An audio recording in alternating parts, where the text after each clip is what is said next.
खड़गे जी मेरा इस्तीफा मांग रहे हैं, इनको आनंद होता है तो शायद मैं दे भी दूं, मगर इससे इनकी समस्या का अंत नहीं है। अभी 15 साल तक कम से कम उनको वही जगह पे बैठना है जहां वो बैठे हैं। खड़गे साहब, मेरे इस्तीफे से आपकी दाल नहीं गलने वाली। आखिर देश के गृह मंत्री को क्यों कहना पड़ रहा है कि वो खड़गे साहब के आनंद के लिए इस्तीफा भी दे देंगे? दरअसल राज्यसभा में संविधान पर चर्चा हो रही थी। इसका जवाब देने के लिए सरकार की तरफ से राज्यसभा में देश के गृह मंत्री अमित शाह पहुंचे। उन्होंने एक एक करके तमाम मुद्दों पर विपक्ष को आड़े हाथों लिया। इसी दौरान उन्होंने अपने भाषण में बाबा साहेब अंबेडकर का भी जिक्र किया। इसी को लेकर देश के गृह मंत्री अमित शाह पर आरोप है कि उन्होंने बाबा साहेब अंबेडकर का अपमान कर दिया है। देश में जो विपक्षी पार्टियां हैं वो लगातार उनसे माफी मांगने की मांग कर रही हैं, उनके इस्तीफे की मांग कर रही हैं।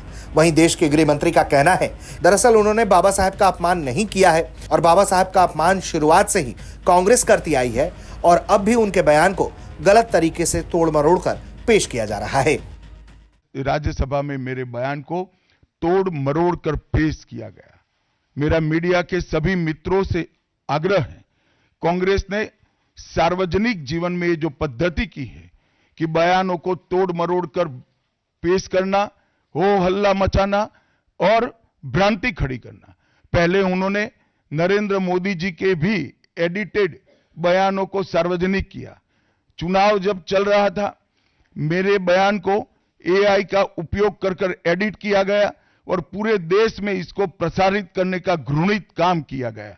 और आज अंबेडकर जी के लिए मेरी बात को तोड़ मरोड़ कर वो पेश कर रहे हैं।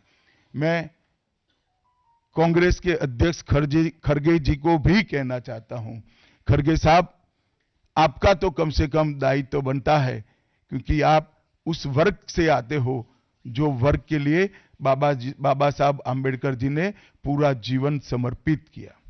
आपने कम से कम कांग्रेस के एक कुत्सित प्रयास में सपोर्ट नहीं करना चाहिए था।